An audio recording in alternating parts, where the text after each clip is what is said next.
They offered her historic money.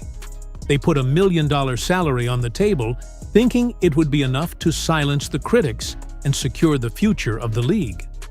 The WNBA was already under pressure, but everything exploded the moment Caitlin Clark rejected the league's highly promoted CBA offer. What was supposed to be a historic deal instantly became the spark that exposed years of tension, frustration, and broken trust. And now, after weeks of rising backlash and internal panic, Cathy Engelbart has finally stepped down. It was supposed to be the moment the WNBA finally arrived, the moment the new era was cemented with ink on paper.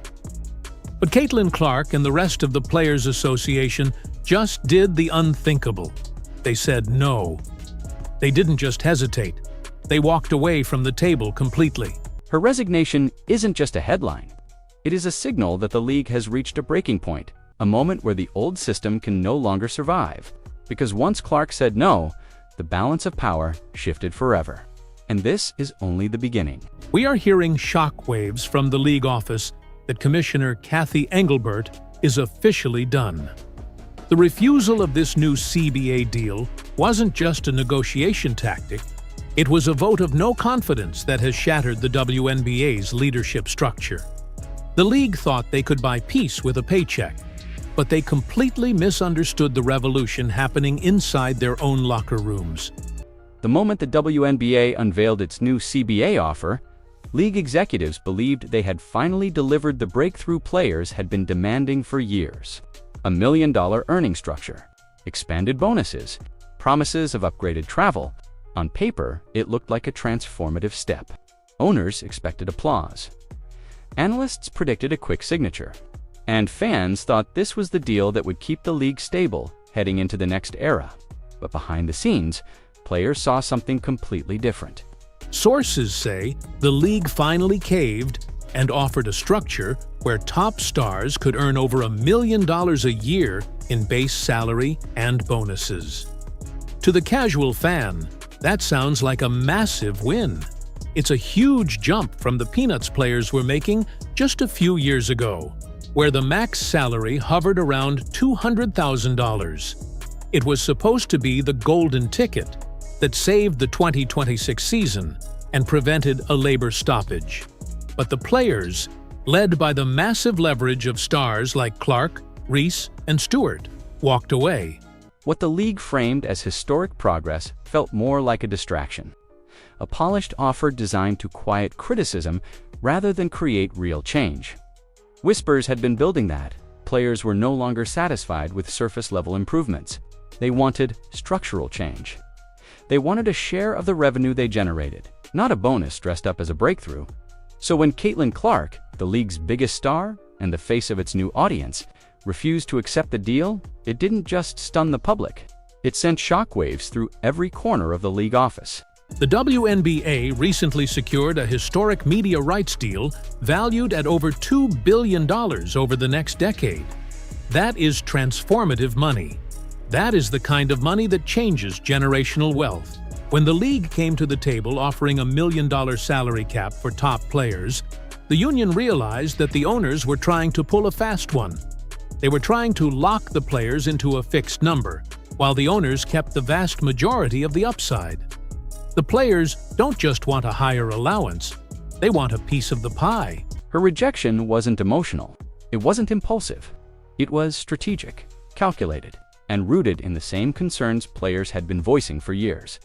The league expected hesitation, but they never expected a complete walk away. Suddenly, the owners realized the players were united in a way they hadn't seen before, and the carefully crafted CBA pitch began crumbling under the weight of its own limitations. They didn't just reject a contract, they rejected the entire business model that Cathy Engelbert built her reputation on. That rejection seems to be the final straw for Cathy Engelbert.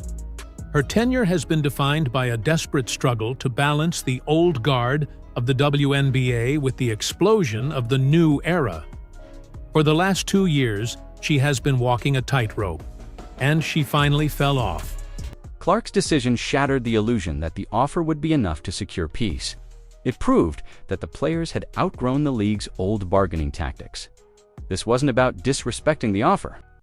It was about exposing a system that still didn't reflect the true value of the athletes who kept the league alive. And now, for the first time, the WNBA understood they were no longer negotiating from a position of strength. What nobody expected was that this rejection would become the exact moment Cathy Engelbart's leadership began unraveling. It started with the travel issues, where players were forced to fly commercial, while charter flights were only given selectively. Then came the prioritization rule that forced players to choose between the WNBA and lucrative overseas contracts, effectively taking money out of their pockets. But the real damage was done in the public eye. Remember the interview that changed everything? The one on CNBC where Engelbert was asked about the dark side of the new fan engagement, the racism, the online harassment, and the toxicity directed at players. Instead of defending her athletes, instead of drawing a hard line in the sand and condemning the hate, she pivoted to a corporate, robotic answer about rivalries and marketing. To understand why the players rejected the offer so decisively, you have to look beyond the surface and into the financial reality shaping the league's future. The million-dollar figure sounded massive to casual fans. But for the athletes who had been watching the numbers behind the curtain, it was nowhere near enough. The WNBA had just secured a multi-billion-dollar media rights deal. Team valuations were rising faster than ever. Merchandise sales were exploding. Attendance was climbing, and every metric pointed to a league entering its most profitable era. Yet the players were still being offered a fixed ceiling instead of a true share of the wealth they were helping create. For years, players heard the same line: the league is investing. The league is still growing. The league needs more time. But when the financial reports started showing huge jumps in revenue, that excuse stopped working. The athletes knew the money was there. They knew the projections were even bigger. And they knew that the owners were trying to lock in a long-term CBA before the financial boom made revenue sharing impossible to deny. When you look at the math the way the players do, the offer becomes clear. The league wanted stability. The players wanted fairness. Caitlin Clark's presence amplified everything. She brought unprecedented attention, sold out arenas, broke viewership records, and shifted the entire economic landscape of women's basketball. With her influence, the players realized they finally had leverage strong enough to demand more than symbolic raises. They wanted a piece of every ticket sold, every jersey printed, every commercial aired. They weren't demanding something unrealistic. They were demanding something proportional. The offer wasn't rejected because it wasn't generous. It was rejected because it capped their value at a moment when their value had never been higher. And once that became clear, the union's decision wasn't a gamble. It was a statement. A statement that left Cathy Engelbart in a corner she could no longer escape. Cathy Engelbart's resignation didn't happen overnight. It was the result of years of tension slowly building beneath the surface. Long before Caitlin Clark ever touched a WNBA court, her leadership was built on corporate principles, strategic growth models, and carefully crafted messaging. But what she struggled with most was connecting to the players themselves. And in a league where the athletes are the product, losing their trust is the beginning of the end. The cracks began forming publicly during the previous season. Travel scandals erupted when players were stuck on commercial flights, while only select teams received charter treatment. The prioritization rule angered veterans who depended on overseas income, and every time a controversy surfaced, Engelbart's responses felt distant, calculated, and corporate. Players wanted someone who understood their reality. Instead, they got someone who spoke in investor language. But the moment that truly shifted everything was her infamous CNBC interview. When asked about harassment, racism, and hostility directed at players, Engelbart didn't defend them. She didn't address their safety or their emotional toll. She shifted the conversation to market growth and rivalries. Comparing the situation to Magic Johnson and Larry Bird, that moment wasn't just tone-deaf. It was damaging. It told players their struggles were just talking points in a marketing strategy. The union took note. Many players stopped seeing Engelbart as an advocate. She became a symbol of an older, colder system that placed profits above people. And while owners supported her as long as she delivered financial success, the players' distrust only deepened by the time the CBA negotiations began. Engelbart was already on thin ice. Clark's rejection didn't create the backlash. It exposed what had already been brewing. It showed that Engelbart no longer had the authority or credibility to lead a league in transition. And from that point on, her downfall wasn't just possible, it was inevitable. The breaking point for players didn't come from one moment. It came from a pattern, a string of decisions and missteps that slowly convinced the entire union that Cathy Engelbart's leadership no longer aligned with the reality of modern women's basketball. The frustration had been building for years, and each issue layered on top of the last until the relationship between players and league leadership was strained. Beyond repair, travel was the first wave of resentment. Players spent years fighting for charter flights, not as a luxury, but as a necessity. They were exhausted from delays, missed connections, cramped seats, and the constant feeling of being treated like second-class professionals. When Engelbart introduced selective charter access instead of a universal solution, it sent a clear message. Some teams mattered more than others. Some players mattered more than others. And fairness was negotiable. Then came the prioritization rule, a policy that forced athletes to pick between playing overseas for financial stability or returning to the WNBA on time. For many veterans, this was a huge blow. Over half their income came from international leagues. Yet the WNBA framed the rule as a commitment to professionalism rather than a restriction that slashed opportunities. Players felt cornered, penalized for doing what they needed to survive financially, but the emotional turning point was Engelbart's response to the surge of online harassment, racism, and targeted attacks against players.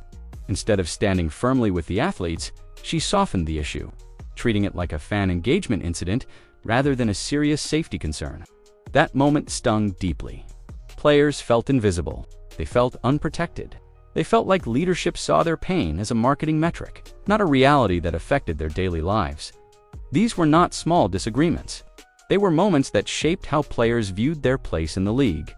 And with each one, their trust in Engelbart faded further. By the time the CBA talks began, unity among players wasn't accidental. It was the result of years of feeling unheard. So when the offer arrived, they responded with the strength of a group that had reached its limit. And this growing unity set the stage for the rise of an entirely new threat Engelbart never saw coming. Unrivaled changed everything. What started as an ambitious idea from Breena Stewart and Napheesa Collier quickly evolved into the biggest competitive threat the WNBA had ever faced. For decades, the league operated with the confidence of a monopoly. If players wanted to compete professionally in the United States, the WNBA was the only real option. That leverage allowed the league to dictate terms, restrict salaries, and expect compliance. But Unrivaled shattered that comfort overnight. Unlike traditional leagues, Unrivaled wasn't built by owners or executives. It was built by players, for players. It offered something the WNBA had never seriously considered: equity, investment, true ownership. Suddenly, athletes weren't just workers. They were partners with a stake in the league's success. And that model resonated powerfully with a generation of players who were tired of being treated like replaceable pieces in a system that profited from their talent. The financial appeal was undeniable. Six-figure earnings for only a few weeks of play. Transparent revenue structures, control over branding and marketing. It wasn't just an alternative, it was a message. Players didn't need to wait for the WNBA to recognize their value. They could build a system that valued them from day one. This put Engelbart in an impossible position. She had spent her tenure treating negotiation as a one-sided conversation, assuming the league held all the leverage. But with Unrivaled rising, the power dynamic flipped. Players suddenly had options. Real options. Ones that didn't require navigating restrictive rules, inconsistent travel policies, or tone-deaf leadership. Unrivaled exposed a truth the league didn't want to confront. The WNBA needed its players far more than the players needed the WNBA. And once the athletes recognized that, every negotiation shifted. Owners began to see Engelbart not as an asset, but as a liability. She was a leader from a past era trying to navigate a new world she didn't fully understand. The players were evolving. The market was evolving. The entire sports landscape was shifting toward athlete empowerment, and as Unrivaled gained momentum, the owners realized something critical. If they didn't make drastic changes fast, They weren't just at risk of losing the CBA battle, they were at risk of losing the entire league. Inside the Board of Governors, panic spread faster than any public report could capture. The rejection of the CBA wasn't just a negotiation setback. It was a flashing red signal that the league was on the brink of a full-scale crisis. For owners, the stakes were far higher than for the players. A lockout meant empty arenas, lost broadcast money, damaged partnerships, and the collapse of the momentum they had waited decades to achieve. And now, with the players unified and emboldened, ownership realized their margin for error had evaporated. Behind closed doors, conversations shifted from strategy to survival. Owners understood that if they allowed the 2026 season to slip into danger, the fallout would be catastrophic. The league had finally captured mainstream attention. Viewership numbers were soaring. Sponsorships were multiplying. Ticket demand was unprecedented. This growth was fragile, and a single season without its biggest stars could send the league backward 10 years. Every path they explored led to the same conclusion. Engelbart remained in charge. The players would not sign anything. Her history with them was too strained, her credibility too damaged, and her responses too predictable. Negotiations required trust, and trust had evaporated. Owners weren't just evaluating leadership, they were evaluating risk. Engelbart represented a future controlled by conflict, not compromise. Even more alarming was the influence of Caitlin Clark. Her silence after rejecting the offer told the owners everything they needed to know. She wasn't rallying behind league leadership, she was standing with the players. And when the most valuable athlete in the sport stands with the union, the power dynamic shifts entirely. Owners could no longer rely on the narrative of growth mode or long-term investment. Clark had accelerated the timeline. The players weren't asking for change, they were demanding it, with unrivaled competing for star talent and players refusing to bend. Owners recognized that the only way forward was to create a clean slate. Someone had to take responsibility for the collapse of negotiations.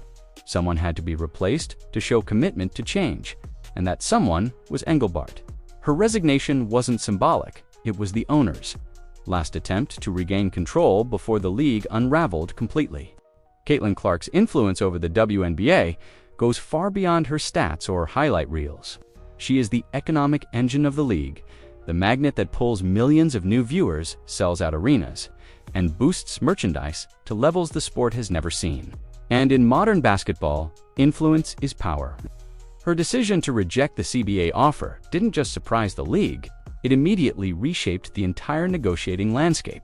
When a rookie becomes the central force in a labor conversation, it signals a shift that cannot be ignored. Clark didn't need to hold a press conference or issue a fiery statement. Her silence alone spoke louder than any prepared speech. She didn't support Engelbart. She didn't defend the offer. She simply stood with the union, and that was enough to tell owners exactly where she believed the future of the league should go. In professional sports, superstars drive outcomes. If LeBron James signals dissatisfaction, coaches vanish. If Tom Brady expresses frustration, rosters change. And now, Clark is carrying that same weight in the WNBA. Players rallied around her stance. Seeing the league's most recognizable figure reject the offer validated their own frustrations. It told them they weren't overreacting. They weren't asking for too much. They had leverage, and more importantly, they had unity. Clark unintentionally became the voice of a generation of athletes tired of outdated business models and leadership that didn't reflect their worth. For owners, Clark's quiet alignment with the union was a nightmare. Losing her support meant losing the one athlete who could sway public sentiment instantly. It meant negotiations would not move forward without addressing the core issues players had been raising for years. And it meant Engelbart's position was no longer salvageable. Clark didn't push Engelbart out through criticism. She pushed her out through influence. Her refusal to back the league's offer confirmed that the commissioner had lost the locker room and the league's most important player, and once that became undeniable, the final step in the crisis became unavoidable. Engelbart had to go. What followed next would shake the entire league more than anyone expected. Cathy Engelbart's resignation didn't arrive as a shocking announcement. It arrived as the only outcome left after every other possibility had collapsed. The league framed it as a mutual parting of ways, a graceful transition, a professional decision made during a period of reflection. But behind the polished statements and polite wording, everyone knew the truth. Her exit was a forced reset, a strategic sacrifice designed to prevent the WNBA from spiraling into a complete meltdown. The Board of Governors needed a clean slate. With the players rejecting the offer, unrivaled rising in influence, and fans questioning the league's stability, someone had to absorb the blame. Engelbart's departure allowed ownership to signal accountability without addressing the deeper structural issues that caused the crisis in the first place.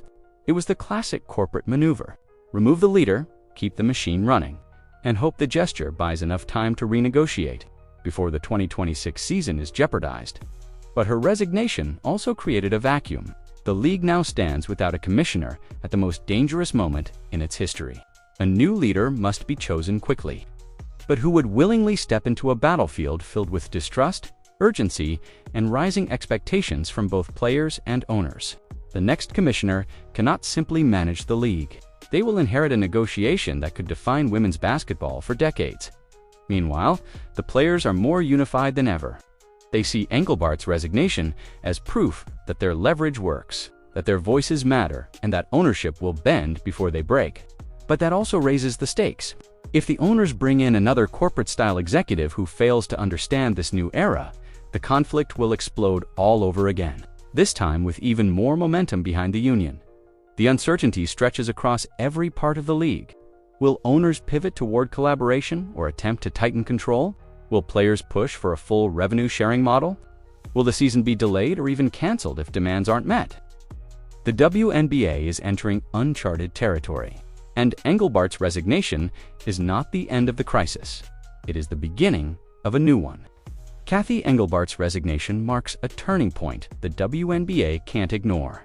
Caitlin Clark's rejection of the CBA offer exposed a power shift that had been building quietly for years, and the players proved they will no longer accept surface-level change. The owners acted out of urgency, but the real challenge is still ahead. A new commissioner must rebuild trust, renegotiate a future worthy of the league's growth, and confront a player movement stronger than ever. The old system has collapsed, and what rises next will determine whether the WNBA evolves into its strongest era or fractures under pressure.